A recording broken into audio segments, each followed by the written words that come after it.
This conference will now be recorded. अद्य बुधवासरः अथवा सौम्यवासरः श्रावण शुद्ध तृतीया दिनांक 11 ऑगस्ट 2021 चरक दिनांकामध्ये 8 पुन्हा अपस्मारक विधान शंखं चक्रं जलैकान् दधतमृतकटं चारुदोर्भिश्चतुर्भिः सूक्ष्मस्वच्छातिहृद्यांशुकपरिविलसन् मौलिमं भोजनेत्रं कालाम्भोदोज्ज्वलाङ्गं कटितटविलसच्चारुपीताम्बराढ्यं वन्दे धन्वन्तरिं तं निखिलगतवनप्रौढदावाग्निलीलम् प्रौढदावाग्निलीलम् ब्रह्मणो हि समारब्धाम् आत्रेयाद्येषु पूजिताम् अस्मदाचार्यपर्यन्तां वन्दे गुरुपरम्पराम् आयुर्वेदरतं वन्दे माधवाख्यं महागुरुम्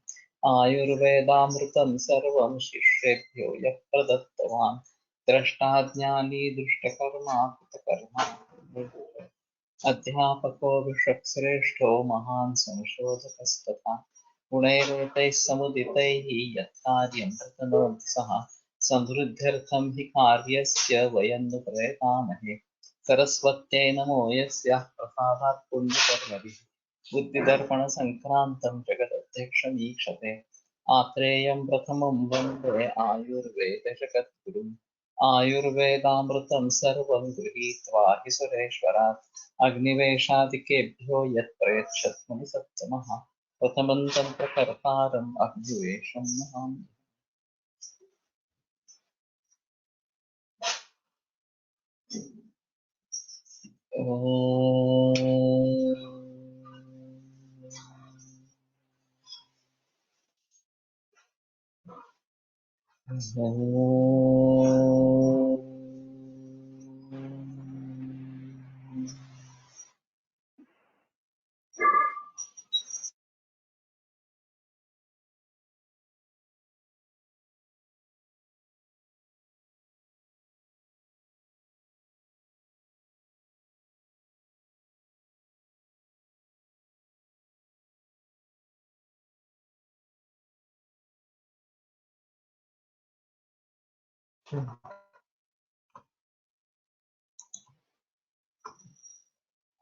तस्य इमानि पूर्वरूपाणि भवन्ति तद्यथा भ्रुव्युदासः सततमक्ष्णोर्वैकृतम् अशब्दश्रवणं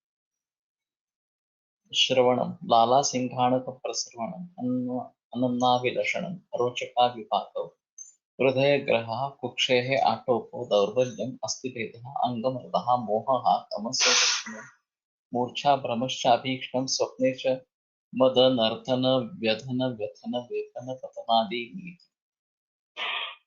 तो ये अकस्मार के पूर्व रूप इस प्रकार से है। भ्रुव्यदासा,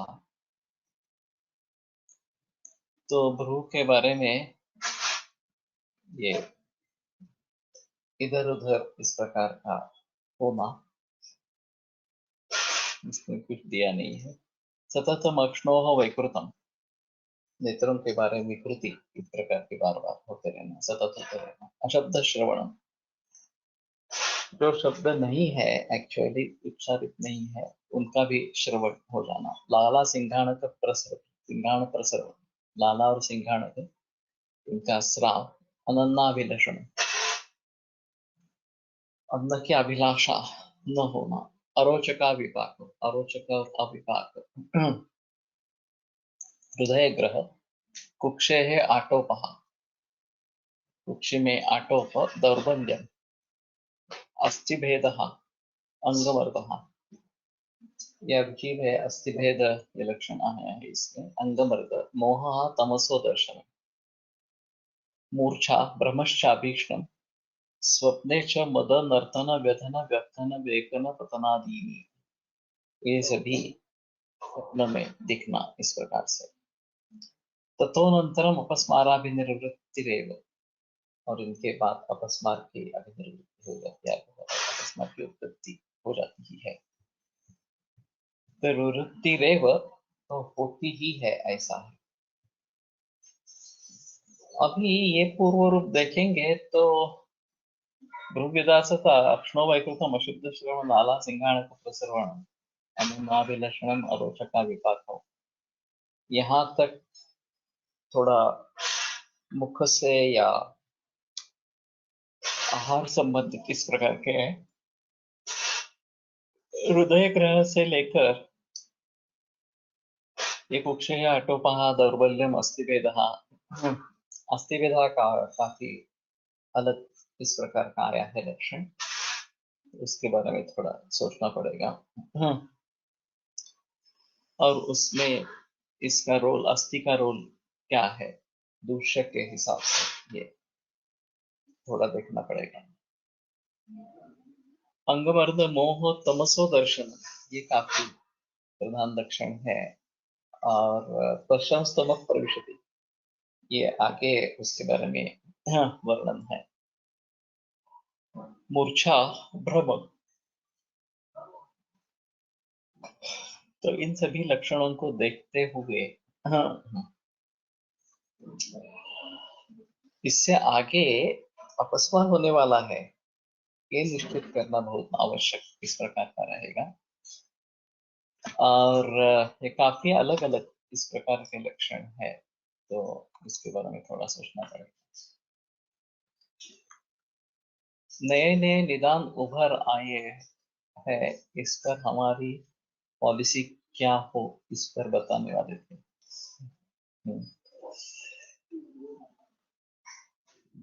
तो ठीक है, एक इतना पूरा कर लेते हैं।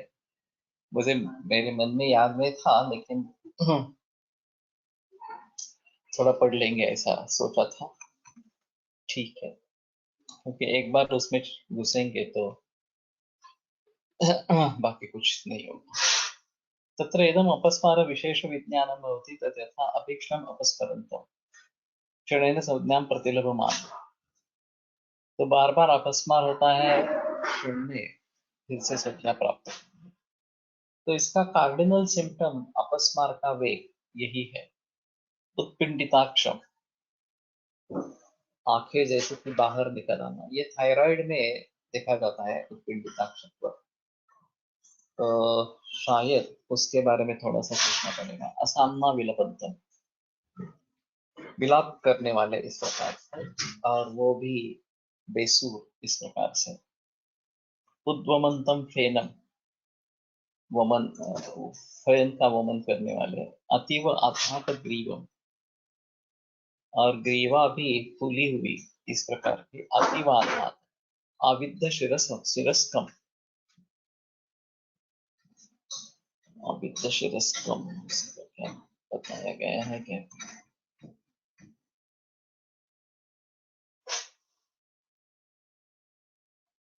वक्र शिरस्कम। नहीं तो आविद्ध का मतलब जिसमें कुछ घुसा हुआ है इस प्रकार का है। शिर वाकड़े होने। विषम विनतांगुली, विषम और विनत इस प्रकार की अंगुली होना। अनवस्थित पाणिपाद, हस्त और पाद दोनों अनवस्थित, अस्थिर इस प्रकार के होना। अरुण परुष शाव नख नयन वदन त्वचा,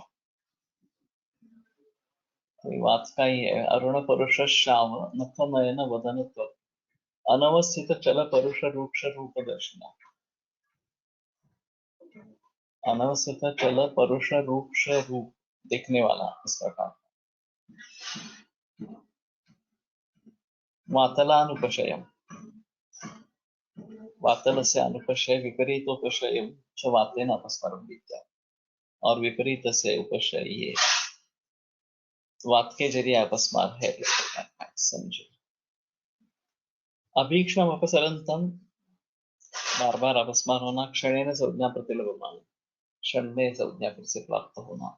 ये दोनों में कॉमन है, पित्त और वात में। अवकूजंतम, आस्फालयंतम भूमि,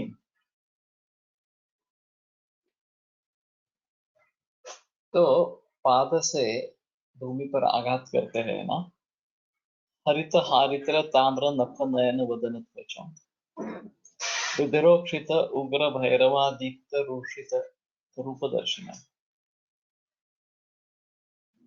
रुधिरोक्षित रक्त से जैसे कि व्याप्त इस प्रकार का है। उग्र भैरव दीप आदीप्त रूषित रूप दर्शन पित्तलानुपशयं विपरीतोपशयं च पित्तेनापस्मरं विद्या चिरादपस्मरन्तं चिराच्च संज्ञां प्रतिलभमानं।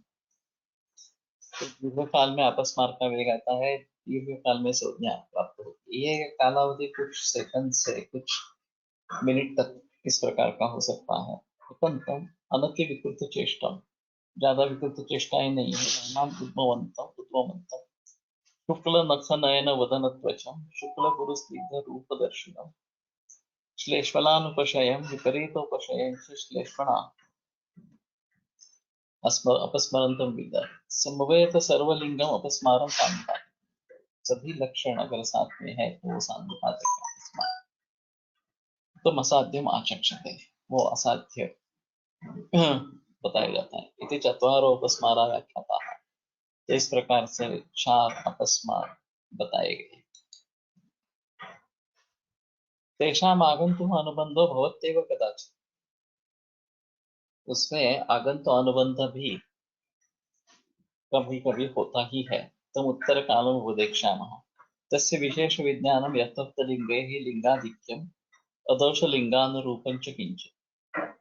तो यथोक्त जो लिंग है उनका आधिक्य अगर है तो आगंतु अनुबंध है, और अदोष लिंगानुरूपं च किंचित, दोष का अनुसार लिंग नहीं है तो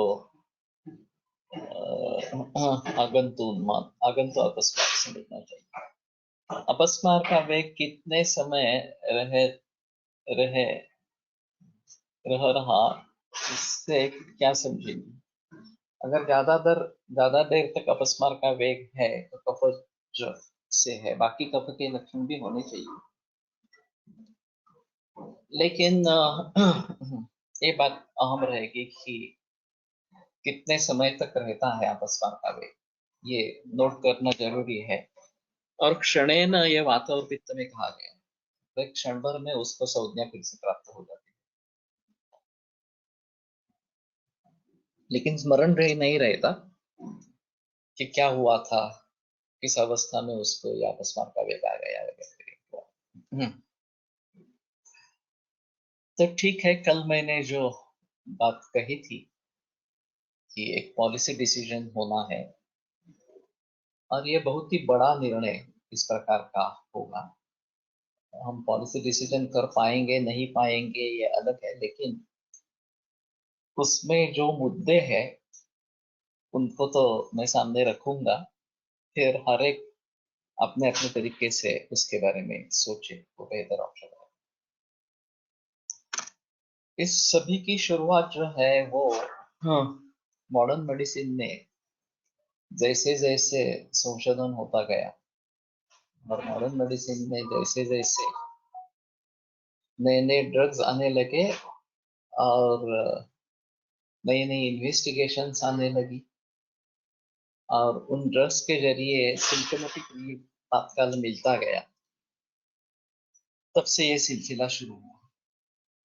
तब तक मॉडर्न मेडिसिन में ज्यादा कुछ नहीं था, तो आयुर्वेद का ही प्रचलन था, और आयुर्वेद के शास्त्र के सिद्धांत के अनुसार ही व्यवहार होता था। और जो बड़े बड़े अच्छे डॉक्टर्स एलोपैथी के थे वो भी आयुर्वेद को फॉलो करते, इसमें कोई संदेह नहीं था। यहाँ डॉक्टर भड़कमकर करते थे, उनका एलोपैथी का डायग्नोसिस बहुत बढ़िया था।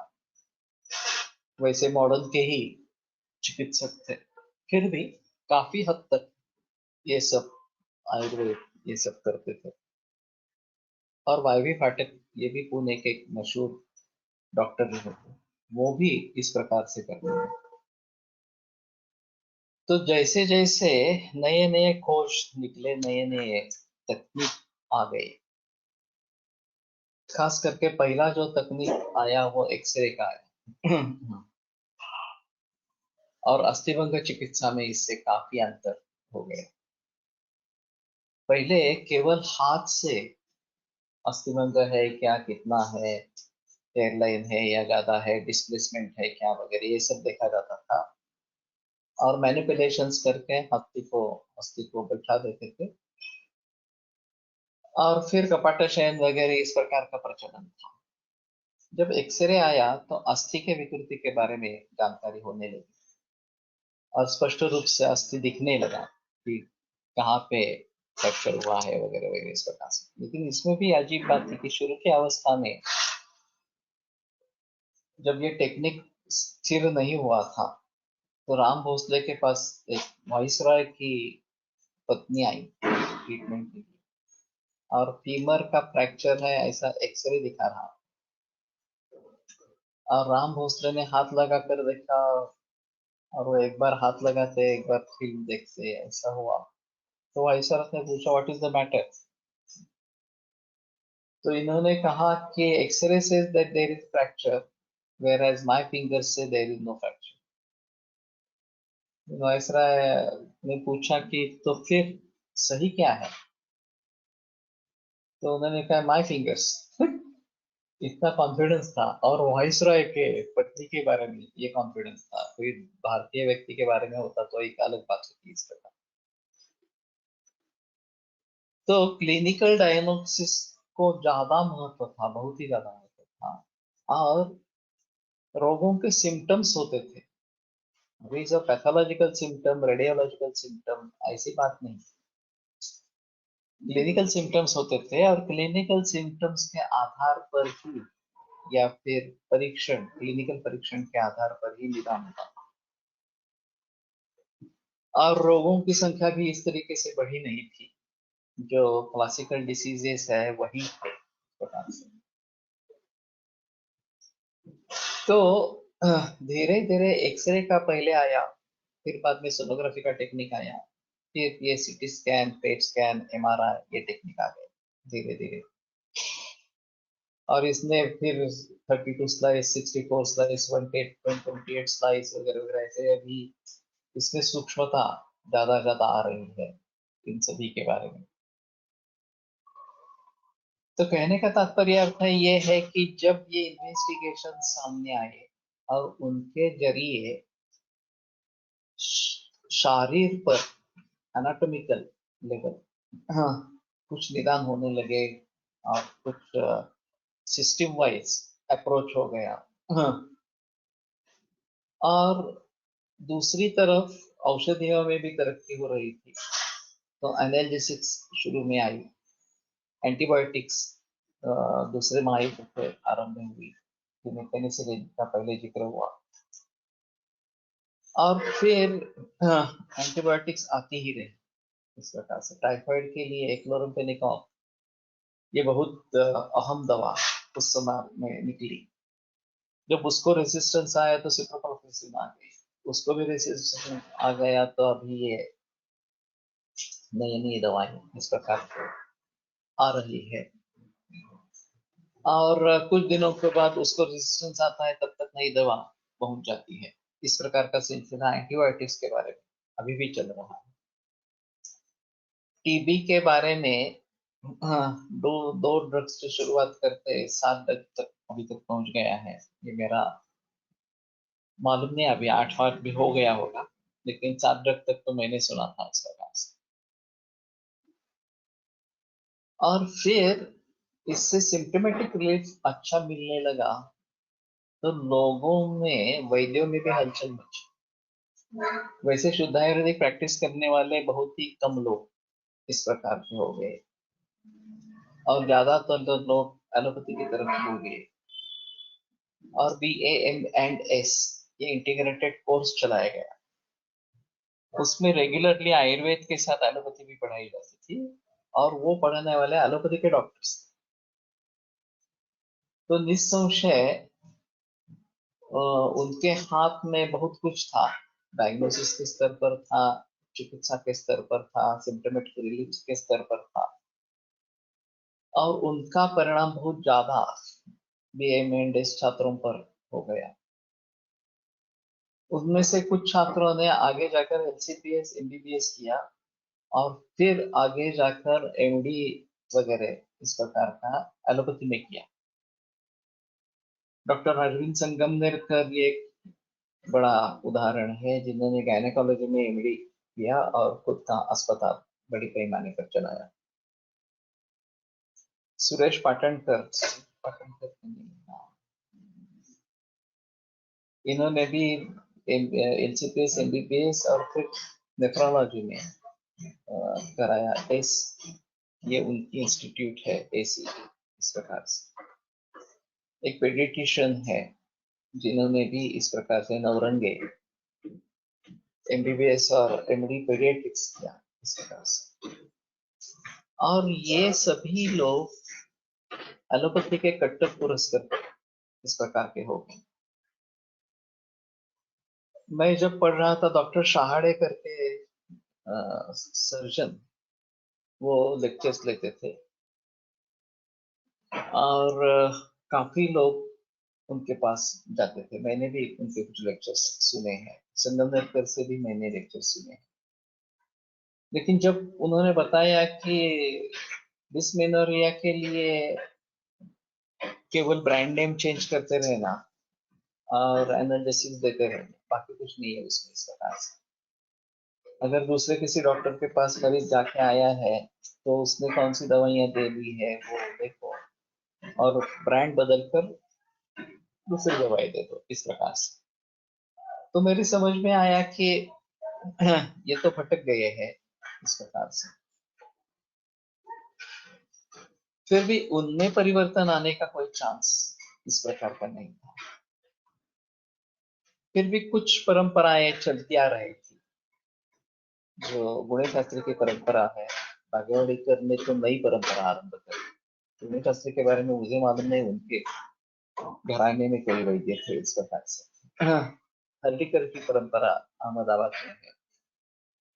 वो भी काफी बढ़िया इस प्रकार के आगे। अभी उनकी पोती है, लेकिन मालूम नहीं वो कितना कर पाएगी, क्या कर पाएगी इस प्रकार से। बीच में उनके लड़कों में से किसी ने ये नहीं किया।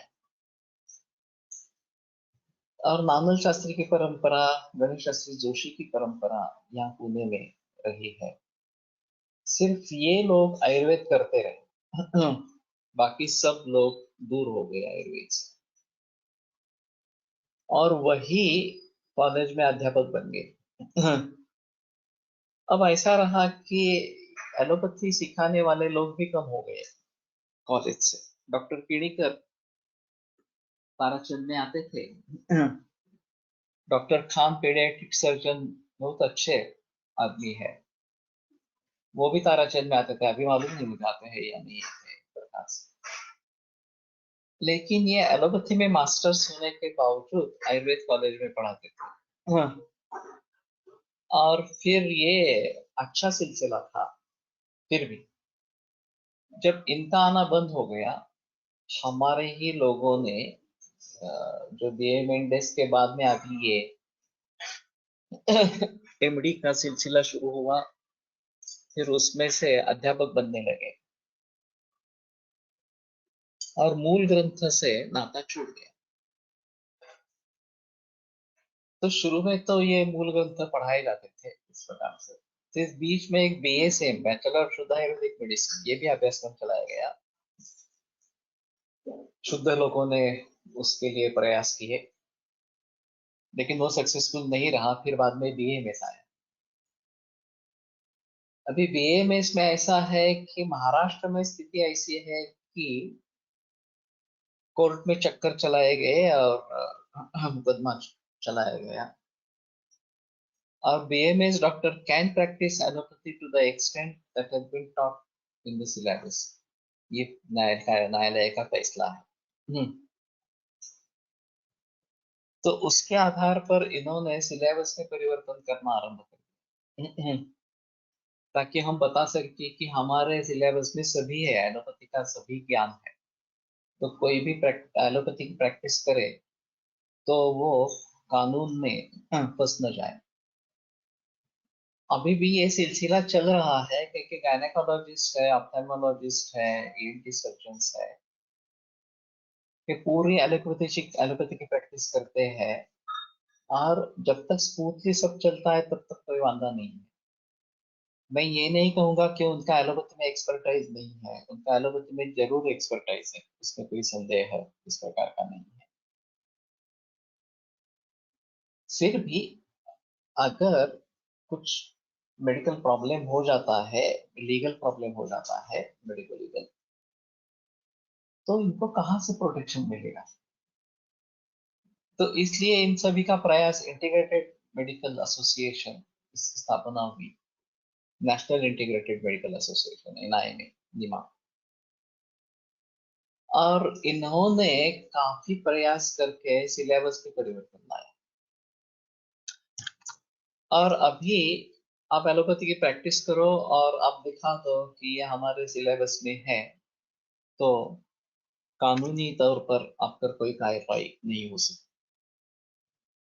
तो ये एलोपैथी सीखने का एक दूसरा तरीका बन गया। एमबीबीएस में एडमिशन नहीं मिली तो बीएमएस में आना, और बीएमएस होकर भी एलोपैथी की प्रैक्टिस कर सकते हैं, उसकी कोई प्रॉब्लम नहीं है। इसका प्रकार का प्रचार प्रसार होने लगा। अब एमबीबीएस का स्टूडेंट जितनी गहराई में जाकर और जितने बड़े पैमाने पर अध्ययन करता है, उसके हिसाब में हमारे आयुर्वेद छात्र कुछ भी अध्ययन नहीं है। 12वीं कक्षा तक दोनों का अध्ययन समान रहता है। 12वीं के बाद जब एमबीबीएस में प्रवेश हो जाता है, तो पढ़ाने वाले बहुत सारे लोग हैं, किताबें हैं, बाकी सब साधन उपलब्ध है, और मरीजों की कमी नहीं है। तो प्रैक्टिकल एक्सपीरियंस भी मिलता रहता है, नए नए टेक्निक्स आते रहते हैं। तो जिसको उसमें तरक्की करनी है एलोपैथी में, उनके लिए बड़ा स्कोप एमबीबीएस कोर्स में है। और वैसे बीएमएस में आने के बाद बहुत सारे छात्र कुछ भी नहीं करते, ना ही आयुर्वेद पढ़ते हैं, ना ही एलोपैथी पढ़ते हैं, ना ही क्लिनिकल एक्सपीरियंस आयुर्वेद में लेने की कोशिश करते हैं और व्यर्थ समय गवाते हैं। और परीक्षा उत्तीर्ण होना एक टेक्निक है, वो तो आसान बात है, इसमें कुछ करने की जरूरत नहीं। तो ये सिलसिला अभी भी चालू है। ऐसी स्थिति में एक इंटीग्रेटेड वर्ग बना। वेणुगोपाल शास्त्री जोशी, भाग्यवड़ीकर, ये इंटीग्रेटेड के पक्ष में चले गए। उनका कहना था कि जब तक ये आधुनिक विज्ञान नहीं सीखेंगे, हम आयुर्वेद अच्छी तरीके से सीख नहीं पाएंगे, ये उनका कहना था। फिर जो लोग इंटीग्रेशन के मार्ग पर गए, उन्होंने आयुर्वेद को पूरा छोड़ ही दिया और केवल एलोपैथी की प्रैक्टिस करने लगे। और ये ज्यादा स्मार्ट थे एमबीबीएस के अपेक्षा से। नई नई एंटीबायोटिक आती थी, ये दे देते थे, स्टेरॉइड्स आती थी, दे देते थे, इस प्रकार से। तो यशस्विता काफी थी, और एमबीबीएस डॉक्टर देहातों में जाने के लिए तैयार नहीं थे, तालुका पुलिस में भी जाने के लिए तैयार नहीं थे। तो इसका पूरा फायदा बीएमएस प्रैक्टिशनर्स ने उठाया, और वो फैल गए पूरे देश भर में इस प्रकार से। और जब सर्वे हुआ, तो उसमें पता चला कि सभी देहात वगैरह जो है वो आयुर्वेद डॉक्टर्स के द्वारा उसकी चिकित्सा ये सब हो रही है। तो फिर आईएसएम को ज्यादा महत्व देना चाहिए वगैरह। उसमें आयुर्वेद नहीं था, ये किसी ने ध्यान में नहीं लिया। लेकिन बीएमएस डॉक्टर्स, आयुष डॉक्टर्स ने पूरा इस प्रकार का कारोबार संभाला, ये सत्य है। एमबीबीएस करने वाले आगे एमडी कर लेते थे या एमएस वगैरह कर लेते थे, और एलोपैथी की प्रैक्टिस, स्पेशलाइज प्रैक्टिस करते रहते थे। और जो बीएमएस बीएमएस वगैरह छात्र है, वो अपने अपने तरीके से एलोपैथी देते थे। लेकिन उसमें अगर आगे कुछ सूझता नहीं है, कुछ मार्ग नहीं दिखता है, तो एलोपैथी के प्रैक्टिशनर्स की तरफ भेज देते हैं, स्पेशलिस्ट की तरफ। उसमें भी सुपर स्पेशलिटी ये भी आ गई बात। और सभी का सोचने का तरीका एलोपैथी का ही हो गया।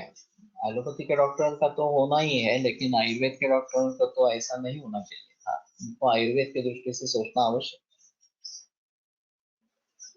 लेकिन ये नहीं हुआ इस प्रकार से। और फिर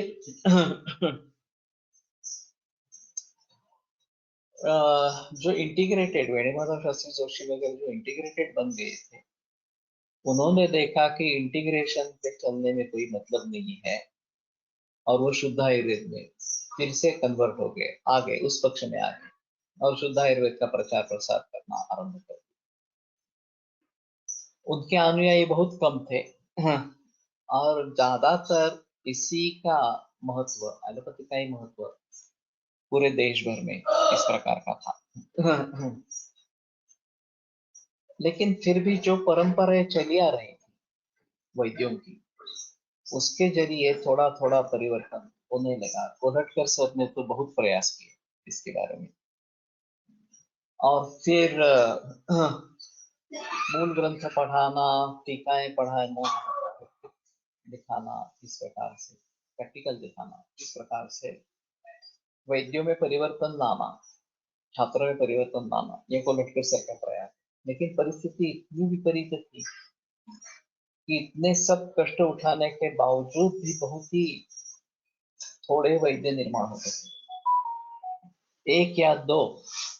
एक पूरी बैच अगर 60 की बैच है तो उसमें से एक छात्र आयुर्वेद में चला जाता था, बाकी सब एलोपैथी करते या कुछ भी नहीं करते। ये भी अलग माहौल है इस प्रकार। अब ये जैसे एलोपैथी में गिराव आने लगा, अभी एलोपैथी में निकलने लायक कुछ नहीं है। उसी तरीके से जिस तरीके से इनका चल रहा है, वो सिलसिला ऐसे ही चलता रहेगा। तो there will be stunted growth, आगे कुछ है ही नहीं उनके पास। उन्हें अगर कुछ तत्व ज्ञान लेना है तो आयुर्वेद में से लेना पड़ेगा, एलोपैथी में कुछ नहीं हो। डॉक्टर अरविंद कुलकर्णी की किताब रूबी हॉल में प्रकाशित हुई, और डॉक्टर ग्रांट उस समय थे, उनकी उम्र 96-97 ऐसी कुछ थी, जिन्होंने रूबी हॉल की स्थापना की। तो उन्होंने बयान दिया कि कैंसर के बारे में आगे आगे कुछ होगा तो आयुर्वेद से ही होगा, एलोपैथी में कुछ नहीं है। ये उनका बयान था। ये बात करीबन 15-20 बरस पूर्व की इस प्रकार की है। और अमेरिकन मेडिकल एसोसिएशन ने जब इंक्वायरी की कि आयुर्वेद कैंसर के लिए क्या करता है आयुष से, तो ये बात स्पष्ट हो गई कि जो उनका कहना था, जो उनकी विजन थी, वो सही थी इस प्रकार से। तो अभी ऐसा होने लगा कि एलोपैथी में करने लायक कुछ नहीं रहा तो क्या करेंगे मरीज। पहले तो ऐसे ही मरते थे। लेकिन आयुर्वेद ऑप्शन के रूप में जब उभर आने लगा, तो लोग आयुर्वेद की तरफ मुड़ने लगे। तब तक ये मूल ग्रंथों का अध्ययन, टीकाओं का अध्ययन, ये सिलसिला चालू था। और फिर लोगों ने उसके बारे में आयुर्वेद अपनाना शुरू किया, काफी अच्छे रिजल्ट्स मिले, और जो शुद्ध आयुर्वेदिक प्रैक्टिशनर है उनकी प्रैक्टिस बढ़ती गई, डिमांड बढ़ती गई। तो अभी यही सिलसिला चल रहा है, और ये शहरों में है। ॲलोपॅथीच्या रिपोर्ट्स वरून आयुर्वेदिक इंटरप्रिटेशन काय करता येईल, निदानाला मदत होईल का, यावर एक लेक्चर घ्या तुम्ही। मागे ऑस्टिओपोरोसिस जास्त म्हणजे वातवृद्धी आहे असा इंटरप्रिटेशन सांगितलं। मैं उसी पर आ रहा हूँ धीरे धीरे, लेकिन जब तक बैकग्राउंड का पता नहीं चलेगा तब तक इतिहास हमें दोहराना नहीं है। एलोपैथी में प्रगति, तरक्की कुछ ना कुछ होती रहेगी, छोटी मोटी होती रहेगी, लेकिन ये सब है कि टेक्नोलॉजी पर निर्भर है, उसमें थॉट प्रोसेस नहीं है, तत्व ज्ञान नहीं है। और आयुर्वेद में तत्व ज्ञान बहुत अच्छा है, उसको प्रैक्टिस में लाने के लिए क्या करना है इसके बारे में ज्यादा सोचिए। तो इस प्रकार से अगर हम प्रैक्टिस में उसको लाने की कोशिश करेंगे टेक्निक को, जैसे केवल त्रिस्कंद कोश के बारे में हमने आईटी का प्रयोग किया, आईटी का इस्तेमाल किया, और उसके आधार पर काफी तरक्की, उसी प्रकार से मॉडर्न फिजिक्स केमिस्ट्री के जरिए हम अगर सोच सकेंगे तो हम भी ऑब्जेक्टिव पैरामीटर्स डेवलप कर सकते हैं, एक साइंटिफिक सिस्टम के रूप में जिसको आज साइंटिफिक माना जाता है, आयुर्वेद को ग्लोबल लेवल पर ले जा सकते हैं। तो ये सिलसिला हुआ कि एलोपैथी में लोग तंग आ चुके, साइड इफेक्ट्स काफी होने लगे, मूल रूप से रोग जाता नहीं है, ये भी बात ध्यान में आ गई, और लाइफस्टाइल से जुड़े सभी विकार है और लाइफस्टाइल के बारे में सोचना अनिवार्य हो गया। कल ही एक एमबीबीएस डॉक्टर आया था, उसकी पत्नी भी ये जैसे, हाँ, और लाइफस्टाइल के बारे में इतना कुछ गंभीर मामला है कि रात 11 बजे खाना खाता है, सुबह 10 बजे उठता है और फिर क्लिनिक में चला जाता है, सुबह 10 से रात 11 बजे तक प्रैक्टिस चलती रहती, इंडोर है एलोपैथी, और बड़े कष्ट से उसने ये बढ़ाया है इस प्रकार से। तो मैंने कहा ठीक है, लेकिन लाइफस्टाइल के बारे में तो सोचना ही पड़ेगा ना तुम्हें। अगर एलोपैथी में कुछ हो नहीं रहा, निदान और ये चिकित्सा, इसलिए मेरे पास आ गया कि इस करके इस प्रकार से। तो लाइफस्टाइल के बारे में सोचना जरूरी है, ये बात ही नहीं है, विश्राम की आवश्यकता है, ये बात ही नहीं है इस प्रकार से। 8 महीने की लड़की है तो मैंने कहा कि लड़की से करो, शाम को 7 6 7 बजे खाना खा लो, फिर बाद में कुछ नहीं करना है, विश्राम करना है, और लड़की से खेलो, आनंद तो होगा तुम्हें, 8 महीने की बच्ची है तो कहने का तात्पर्य अर्थ ये है कि जब ये लिमिटेशंस एलोपैथी के प्रैक्टिस में आने लगे तो लोग अल्टरनेटिव्स के बारे में सोचने लगे, और काफी लोग आयुर्वेद की तरफ मुड़ गए, कुछ लोग होम्योपैथी की तरफ मुड़ गए इस प्रकार से। तो वास्तव में WHO जो है वर्ल्ड हेल्थ ऑर्गेनाइजेशन, इसमें डोमिनेंस चाइना का है। वो सोच रहे थे कि ये अल्टरनेटिव के रूप में ही सही, लेकिन चाइनीज मेडिसिन ऊपर आना चाहिए, तो उसमें एक alternative and complementary medicine medicine तो ये कॉम्प्लीमेंट्री एंड अल्टरनेटिव मेडिसिन, ये कैंप इस प्रकार का नया सेल WHO में खुलवाया, लेकिन वो सिर्फ चाइना के लिए नहीं कर सकते थे, आयुर्वेद होम्योपैथी में समान है इस प्रकार से। अभी वो भी देखते हैं आयुर्वेद को या होम्योपैथी को एलोपैथी की दृष्टि से ही देखते हैं, क्योंकि वही पढ़े हैं, वही सीखे हैं, वही प्रैक्टिस की है, तो और कुछ सिलसिला इस प्रकार में नहीं होगा। तो ऐसी अवस्था में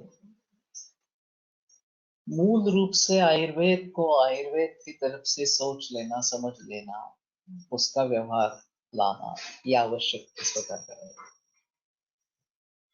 अब बात ऐसी हो गई कि नए नए विकार उत्पन्न हुए, क्योंकि सैव कुपितो दोषा समुत्थान विशेषता स्थानांतराने च प्राप्त विकारान करते दो, समुत्थान विशेष जो है, कारण विशेष जो है, बदली हुई लाइफ स्टाइल, बदली हुई खेती की प्रैक्टिस और प्रदूषण वगैरह वगैरह बहुत सारी बातें हैं कि जो पहले जमाने में नहीं थी,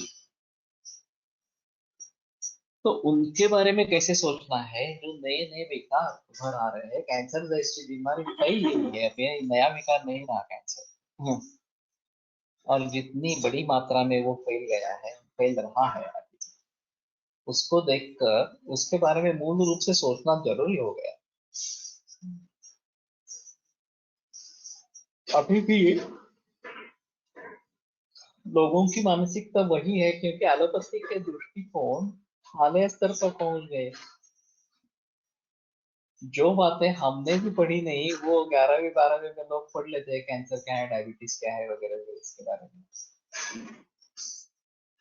और फिर उसी दृष्टिकोण से रोगों को देखते हैं, तो उनमें परिवर्तन लाना काफी मुश्किल इस प्रकार का होता है। अनलर्निंग ये बहुत ही डिफिकल्ट प्रोसेस, जिसको सीखना ही नहीं है वो हम सीख गए हैं, और फिर उसको भूलना ये भी काफी मुश्किल इस प्रकार की बात। तो जैसे मैं बताता आ रहा हूँ कि एक रेख है, उसको छोटा करना है, तो दूसरी बड़ी रेखा उसके साथ में करनी चाहिए कि उसके सिलसिले में या उसके तुलना में ये रेखा छोटी दिखनी है। तो हमारे आयुर्वेद या प्राचीन शास्त्रों का अध्ययन इतना बढ़ना चाहिए कि हम इस प्रकार के सोचे, हाँ इस प्रकार का आधुनिक विज्ञान भी कहता है और ये भी एक उनकी इस प्रकार की सोच है, बस इतना ही, उससे ज्यादा नहीं। लेकिन ये बहुत छोटा है, हमारी रेखा तो बहुत बड़ी है, हमारा ज्ञान तो बहुत विपुल इस प्रकार का है। ये स्थिति होनी चाहिए। और अगर आप पक्के आयुर्वेद निष्ठ नहीं बने हो और एलोपैथी सीखना आरंभ करेंगे, तो आप बह जाएंगे एलोपैथी में, और आपको लगेगा कि एलोपैथी ही सही है। इस प्रकार से हमारा शास्त्र तो है ही नहीं, शास्त्र ही नहीं है इस प्रकार से। और खास करके फर्स्ट ईयर में जब एनाटॉमी फिजियोलॉजी और आयुर्वेदीय शारीर ये दोनों विषय पढ़ाए जाते हैं, तो फर्स्ट ईयर में जो छात्र प्रवेश करते हैं उन्हें तो एलोपैथी में एडमिशन ले लेती, एमबीबीएस वहां नहीं हुई थी, आयुर्वेद में आ गए, मन में तो एलोपैथी ही है। तो उनका लगता है क्या, अगर मैं मेडिकल में प्रवेश हुआ हूँ तो मुझे एनाटॉमी फिजियोलॉजी तो सीखनी है, उसके बगैर मेडिकल का ज्ञान कैसा होगा। और फिर जब उसमें एलोपैथी में पढ़ते हैं डिटेल्स में और आयुर्वेद में कंपेयर करने लगते हैं, तो आयुर्वेद में कुछ है ही नहीं। ये तो यहाँ urinary apparatus, kidney, ureter, bladder ये सब बताया गया है, ग्लोमेरुलस एक्सेट्रा एक्सेट्रा। और आयुर्वेद में तो पक्वाशय स्थितास्त्र गतास्त्र मार्ग मूत्र वहां वगैरह पक्वाशय से मूत्र की निर्मिति बताई गई है। श्वासोश्वास की प्रक्रिया का वर्णन ही नहीं है, हाँ, कैसा होता है, क्या होता है, ब्रीथिंग पैटर्न। और वहाँ रेस्पिरेटरी सिस्टम पूरी तरीके से बताई जाती है, कार्डियोवास्कुलर सिस्टम पूरी तरीके से बताई जाती है।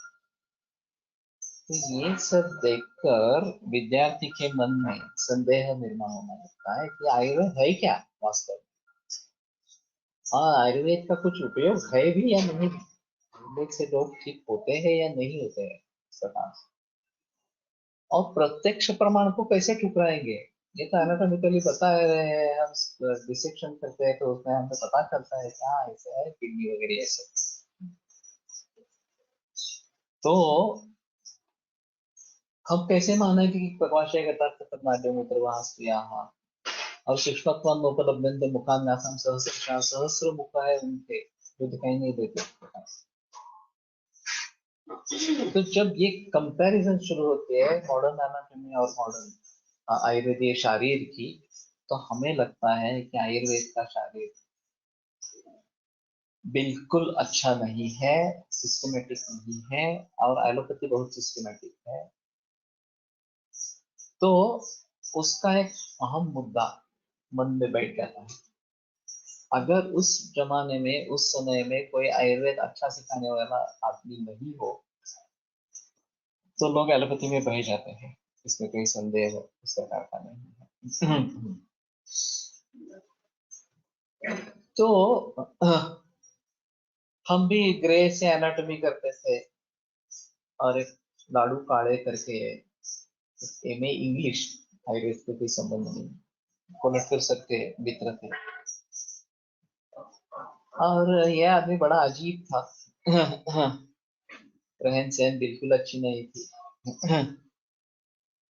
लेकिन उनकी बुद्धि की प्रगल्भता अजोड़ थी, उसमें कोई संदेह नहीं था। तो मैं और अशोक परांज पे एक दिन अध्ययन कर रहे थे ग्रे एनाटॉमी का, और वो आ गए, तो मैंने पूछा तुम क्या कर रहे हो, पढ़ रहे हैं एनाटॉमी, क्या करें, ह्यूमरस बोन था। तो उन्होंने पूछा कि ग्रे का महत्व किसमें है, किस चीज में। तो ये सवाल ही कभी पैदा नहीं होता कि ग्रे का महत्व किस चीज में है, इस प्रकार। तो उन्होंने ये बताया कि ग्रे का महत्व दो तरीके का है, एक सूक्ष्म निरीक्षण और दूसरा उसके अनुसार डिस्क्रिप्शन, इस प्रकार से। ग्रे क्या बताता है, ह्यूमरस है ना तुम्हारे हाथ में, तो it's a long bone having two end, upper end, and lower end. It has four surfaces: anterior, lateral, medial, posterior. Anterior surface में ये ग्रूव है, ये ट्यूबरोसिटी है वगैरह। तो सूक्ष्म निरीक्षण और टर्मिनोलॉजी फिक्सेशन, ये एंटीरियर किसको कहना है, पोस्टीरियर किसको कहना है, ट्यूबरोसिटी किसको कहना है वगैरह वगैरह, और फिर उसके आधार पर उसका डिस्क्रिप्शन करना, यही ग्रे की खासियत है। तो अगर यही बात समझनी है तो बेटर ऑप्शन कलर डायग्राम्स लेके बैठो, जेमिसन्स एटलास अच्छा है उसके लिए, लेयर बाय लेयर इस प्रकार का वर्णन बताएगा। और विजुअलाइजेशन जब होता है तो ज्यादा आसानी से ध्यान में रख सकते हैं। तो ये सब रटने की जरूरत नहीं है। जेमिसन्स का जो कंपेनियन है वो बहुत कम शब्दों में है, तो वो ध्यान में रखो, जितनी आवश्यक बातें हैं उतनी ध्यान में रखो, ये सब करने की जरूरत नहीं। तो हमारे मन में जो ग्रे के बारे में ग्रेटनेस था कि ग्रे की एनाटॉमी कितनी ग्रेट है, कितनी विस्तार से है वगैरह वगैरह, ये सब चला गया। अब तो मुझे मालूम है कि एनाटॉमी का उतना महत्व है ही नहीं मेडिकल कोर्स में। जिनको सर्जरी करनी है उनके लिए एनाटॉमी का महत्व है, बाकी हमारे हिसाब से निदान करना और चिकित्सा देना, इसके लिए एनाटॉमी इतनी ज्यादा समझ लेने की, इतना समय उसके लिए बिताने की जरूरत है ही नहीं। लेकिन फिर भी हम बहुत सारा समय एनाटॉमी में गवा देते हैं। बहुत सारे पसंद है ठीक ठाक लोग हैं, वो बहुत सारा समय एनाटॉमी में गवा देते हैं। और जो आयुर्वेद के ग्रंथ है, चाहे अष्टांग हृदय हो, पदार्थ विज्ञान हो, आयुर्वेद का इतिहास हो, उसके बारे में कोई जिक्र नहीं होता, कोई पढ़ाने वाला नहीं होता। संस्कृत संस्कृत की हैसियत से नहीं पढ़ना है, आयुर्वेद सीखने के लिए संस्कृत सीखना है। उस तरीके से कोई संस्कृत भी नहीं पढ़ाता है, और वो केवल एक जैसे 10वीं 12वीं कक्षा में एक अच्छे मार्क्स पाने के लिए स्कोरिंग सब्जेक्ट है, इसलिए संस्कृत का अध्ययन किया जाता है। उसी प्रकार आयुर्वेद के कॉलेज में होता है। तो इन सभी में परिवर्तन आना जरूरी इस प्रकार का होगा। और शुरू से ही अगर हमें इसके बारे में पता चले कि अरे हमें आयुर्वेद सीखना है, मूल ग्रंथों से सीखना है, टीकाओं के आधार पर सीखना है, इस प्रकार से। और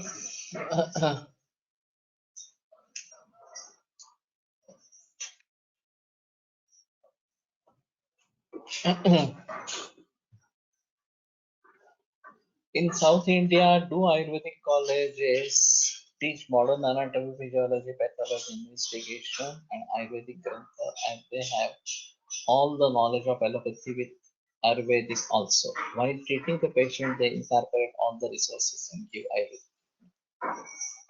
लेकिन इसमें आयुर्वेद का दृष्टिकोण नहीं रहता है। नो डाउट केरल की ट्रेडिशन एक अच्छी ट्रेडिशन है और अच्छे रिजल्ट्स भी दिखवाते हैं, इसमें कोई संदेह नहीं। लेकिन मूल आयुर्वेद को हम भूल जाते हैं, ये सबसे अहम मुद्दा है। और वैसे केरल में प्रचलन है वाग्भट का और सहस्रयोग। सहस्रयोग तो केवल औषधियों की किताब है, वाग्भट में उतना ज्यादा तत्व ज्ञान है नहीं। चरक की जो ट्रेडिशन है, चरक का जो अध्ययन है, कुछ हद तक सुश्रुत का भी जो अध्ययन है, वो तत्व ज्ञान के लिए बहुत अच्छा है, बेहतर है, और इनका प्रचलन वहां पे नहीं है। जब तक इन दोनों का अध्ययन हम नहीं करेंगे तब तक तत्व ज्ञान के बारे में, खास करके चरक के बिना तत्व ज्ञान के बारे में ज्ञान नहीं होगा। तो अभी यही दृष्टिकोण लोगों को ज्यादा पसंद आता है, एनाटॉमी, फिजियोलॉजी, पैथोलॉजी वगैरह ये सब वहाँ के, उसके आधार पर आयुर्वेदिक डायग्नोसिस करना, और आयुर्वेदिक डायग्नोसिस नहीं होता है, उसके आधार पर आयुर्वेद की चिकित्सा करना। तो सिलसिला चल रहा है ये इस प्रकार से, और लोगों को भी ये पसंद है क्योंकि प्रैक्टिकल बेस्ड है, जो प्रत्यक्ष प्रमाण के ऊपर आधार इस प्रकार का है। लोगों को भी लगता है कि हाँ यही सही रास्ता है इस प्रकार से। तो मैं उस मुद्दे की तरफ आ रहा हूँ कि इन सभी से मॉडर्न एनाटॉमी, फिजियोलॉजी, पैथोलॉजी वगैरह सभी को देखकर आयुर्वेद में हम ज्यादा कुछ समझ पा रहे हैं या नहीं पा रहे हैं, या गुमराह भी हो रहे हैं, ये भी बात हो सकती है। हम उसमें बह जाएंगे और हमारे दृष्टि से देखना भूल ही जाएंगे, सबसे बड़ी समस्या है अगर इसी प्रकार का हो सकता है। तो इसलिए एक तरीके से आयुर्वेद का अध्ययन को बढ़ाते रहे, ये बहुत आवश्यक है। जैसे ये रेखा की बात मैंने की थी, ये आधुनिक विज्ञान की ये रेखा है, उसको हमें छोटा करना है, उससे बहुत बड़ी रेखा आयुर्वेद की होनी चाहिए। तब शायद ये जो करते हैं उसमें कुछ हद तक अच्छा रहेगा। बहुतेक स्टुडंट जेथे पैसा अधिक ते करायचा प्रयत्न करतात असे वाटते। आयुर्वेद दवाखाना हवे आहे म्हणून इन्स्टिट्यूट बाहेर चांगले आयुर्वेदिक वैद्य निर्माण होत आहेत असे वाटते। इन्स्टिट्यूट मध्ये आयुर्वेदिक वैद्य तयार होणे अवघड आहे असे वाटते। बीएमएस स्टुडंट्स फर्स्ट इयर पासून हॉस्पिटल जॉईन करतात, तो वैद्यांच्याकडे सुद्धा जात राहिले तर आयुर्वेदीय समजायला सोपे जाईल असं वाटतं। हाँ, काफी मुश्किल है इस प्रकार के बारे में बात करना। ये बात सही है कि बहुत सारे सुख के साधन संपत्ति पर निर्भर है, और का अर्थ ये एक पुरुषार्थ है। धर्मार्थ काम मोक्ष एक चतुर्विध पुरुषार्थ है, इसमें अर्थ एक पुरुषार्थ है। सुविहित योगक्षेम इस प्रकार का शास्त्र होना चाहिए। तो पैसे कमाना बुरी बात नहीं, लेकिन उसके पीछे पड़ जाना ये बराबर नहीं है इस प्रकार से। ये आनुषंगिक फल इस प्रकार का होना चाहिए, और अगर प्रामाणिकता से आप काम करते रहते हैं तो पैसा आता रहता है, इसमें संदेह नहीं।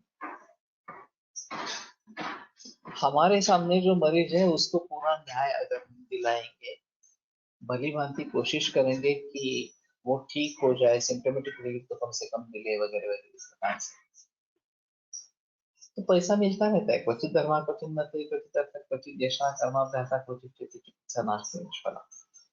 चिकित्सा निष्फल कभी भी नहीं इस प्रकार की, किसी न किसी तरीके से हमें फायदा होता रहता है। अब बात ये है कि बहुत सारे छात्र एलोपैथी को छोड़कर आयुर्वेद में आ रहे हैं पैसे कमाने, ये गलत है। मुझे आयुर्वेद पसंद है इसलिए मैं आयुर्वेद में आ गया, मुझे आयुर्वेद में दिलचस्पी हो गई इसलिए मैं आयुर्वेद में आया, ये बात होनी। और लोग क्या आदर्श क्या रखते हैं ये एक अलग चीज है, कि मैं जिस गुरु के पास जा रहा हूँ बहुत पैसे कमाता है और इतनी प्रैक्टिस है, ये बंगला है, कार है वगैरह, इसलिए बहुत बड़ा वैद्य है। ये मूर्खता है। मैं मानता हूँ कि ये आनुषंगिक फल होना चाहिए, बंगला होना चाहिए, कार होना चाहिए, कार होनी चाहिए, बाकी चीजें भी होनी चाहिए, उसमें कोई संदेह की बात नहीं। लेकिन वो हमारा उद्देश्य नहीं है। हमारा उद्देश्य लोगों को ठीक करना इस प्रकार का, और इस प्रकार से आयुर्वेद की प्रैक्टिस चलती है इसलिए मैं आयुर्वेद में आ गया हूँ, और आयुर्वेदिक प्रैक्टिस करने की कोशिश कर रहा हूँ, पंचकर्म कर रहा हूँ। ये बातें अगर होती रहती है तो ये हमें फिर से पीछे ले जाए। तो हमें इसके बारे में सजग होना है कि हमारा मकसद क्या है। हमारा उद्देश्य आयुर्वेद सीखना सिखाना लोगों तक पहुंचाना ये होना चाहिए। पैसा कमाना ये भी होना चाहिए, लेकिन जितना जरूरी है उतना कमाते रहो, वैसे पैसा आता रहे। आप अगर प्रामाणिकता से काम करते रहेंगे तो पैसा आता रहेगा। पैसों के लिए प्रैक्टिस करनी है ऐसा। ते हित्वा कांचनम राशिम पांसु राशिम उपासते, ये जो शंकराचार्य ने कहा कि अगर पैसों के पीछे पड़ जाते हैं तो कांचन राशि को छोड़ देते हैं और पांसु राशि को अपना लेते हैं, धूल को अपना लेते हैं, इस प्रकार से। तो अभी ये जो स्थिति उभर आ रही है, कल बालाजी तांबे का निधन हो गया, ये इस प्रकार के जो सिलसिले हो रहे हैं कि आयुर्वेद को कमर्शियली एक्सप्लॉइट करना, इस प्रकार से उन्होंने भली भांति निभाया, उसमें कोई संदेह नहीं है। उसने आयुर्वेद को पॉपुलर किया, ये भी बात सही है, उसमें कोई संदेह नहीं है। लेकिन मकसद उद्दिष्ट पैसा कमाना यही था। उद्दिष्ट आयुर्वेद का प्रचार प्रसार आयुर्वेद के लिए करे, इस प्रकार का नहीं था। तो ये सभी लोग फिर औषधियों पर उतर आते हैं, क्योंकि पैसा औषध नहीं। तो फैक्ट्री खुलवाना आयुर्वेदिक और औषधियों की प्रचार प्रसार करते रहना, ये इस प्रकार का हो रहा है। तो हमारा मूल उद्देश्य आयुर्वेद को भली भांति समझना ये होना चाहिए, उसको प्रैक्टिस में लाना ये होना चाहिए। और पैसे कमाने के लिए आयुर्वेद ये नहीं होना चाहिए वास्तव में, इस प्रकार से। और इस प्रकार से कर रहा है और फिर भी उसको पैसे उतने जितने आवश्यक है उतने भी मिल नहीं रहे हैं, तो उसके बारे में सोचना पड़ेगा किस प्रकार की कमी है, क्यों नहीं हो रहा है इस प्रकार से। अगर हमारा शास्त्र सुविहित योगक्षेम बनाने वाला है तो कुछ लोगों को ये क्यों नहीं हो रहा। तो ज्यादातर ऐसा होता है कि अभ्यास कम है, अनुभव कम है, यही उसका कारण है। और वो बढ़ाएंगे तो प्रैक्टिस बढ़ेगी, इसमें कोई संदेह है, इस प्रकार की बात नहीं है। और लोगों में जरूरत है या नहीं है, तो लोगों में जरूरत बहुत ज्यादा है। अभी ये रामदेव जी बाबा के जरिए हो या बालाजी तांबे के जरिए हो, काफी जागृति हो गई है लोगों में। अभी ये कोविड-19 के सिचुएशन में आयुर्वेद वैसे भी उभर आया है, क्योंकि बहुत अच्छे रिजल्ट्स आयुर्वेद दिए हैं। जो प्रैक्टिशनर्स हैं आयुर्वेद के, उन्होंने काफी अच्छे रिजल्ट्स कोविड-19 में दिए हैं। तो बस यही चाहिए, लोगों को रिजल्ट चाहिए, बस बाकी क्या है। तो इसको अगर हम आगे बढ़ाएंगे इस प्रकार से कि मूल ग्रंथों का अध्ययन, टीकाओं का अध्ययन, प्रैक्टिस, औषधि निर्माण, ये सब करते रहेंगे तो धीरे धीरे ये इंटीग्रेटेड आयुर्वेद और केवल एलोपैथी का दृष्टिकोण वगैरह वगैरह, ये जो तीन पंथ है, वास्तव में केवल आयुर्वेद का दृष्टिकोण होना बहुत मुश्किल है, क्योंकि हम बचपन से ये संस्कार लेके आ रहे हैं। लेकिन फिर भी जितनी मात्रा में हम आयुर्वेद के संस्कार को बढ़ाएंगे उतना हमारे लिए भी फायदेमंद होगा, समाज के लिए भी फायदेमंद होगा, और हमारे क्षेत्र के लिए भी, आयुर्वेद क्षेत्र के लिए भी फायदेमंद होगा। तो इंस्टीट्यूट में वैद्य निर्माण होना कठिन है, लेकिन मुश्किल या नामुमकिन नहीं है। मैं फिर भी आशावादी हूँ कि इसमें परिवर्तन आएगा, अभी के माहौल में परिवर्तन आएगा और इंस्टीट्यूट से अच्छे छात्र निकलेंगे। जब अध्यापक वहां अच्छे रहेंगे तो अच्छे छात्र निकलेंगे, इस प्रकार की बात होगी। तो ठीक है, चाहे तो यही सिलसिला कल पूरा करते हैं और फिर ये जो रसरत्न समीक्षा है इसके बारे में बताते हैं। तो आज यहीं पे देखते हैं। आयुर्वेद प्रकांडो निगदित इह हि शल्यतंत्र प्रधानः शिष्येभ्यः शाश्वतोऽयं निखिलजनकृपा व्याप्तचित्ते मयि आयुर्वेदस्य वाञ्छन् पुनरपि भुवने ताञ्च सुष्ठुप्रतिष्ठां श्रेष्ठं धन्वन्तरिं तं प्रणिमति च सदा वैद्यवर्गो हिन्नम् वैद्यवर्गो हिन्नम्।